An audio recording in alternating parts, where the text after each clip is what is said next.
Hi, Lindsay. Video number 2. So you also had a great start, of course, with the initial information, finding the total resistance. You've really mastered how to handle nested resistors and find their total resistance. So great work. 4 amps total current. Next up, great.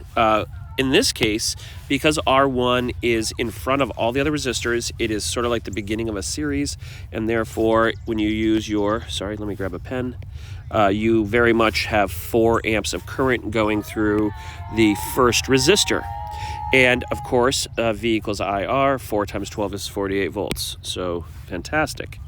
Now, again, you didn't ask about this specifically, but that means 48 volts of the 120 that's available has now been kind of turned into heat or some kind of energy, right? Because voltage is energy per charge.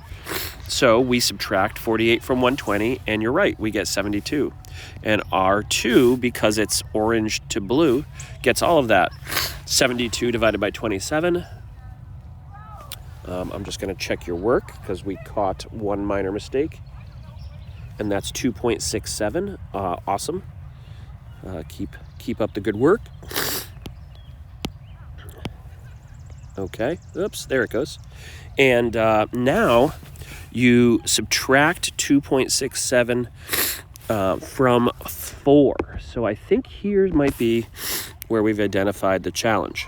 So let me grab out a blue. Okay. Oh, there we go.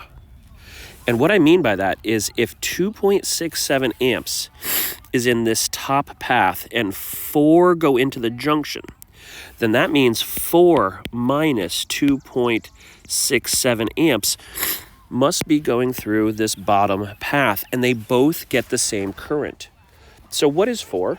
I think you have part of this. 4 minus 2.67 equals 1.33, and that means, therefore, this one also gets 1.33 amps. So in this case, you actually fill in both of those boxes at the same time, and that allows you to finish V equals IR. 1.33 times 48, 63.84, and 1.33 times 6 gives you 7.98.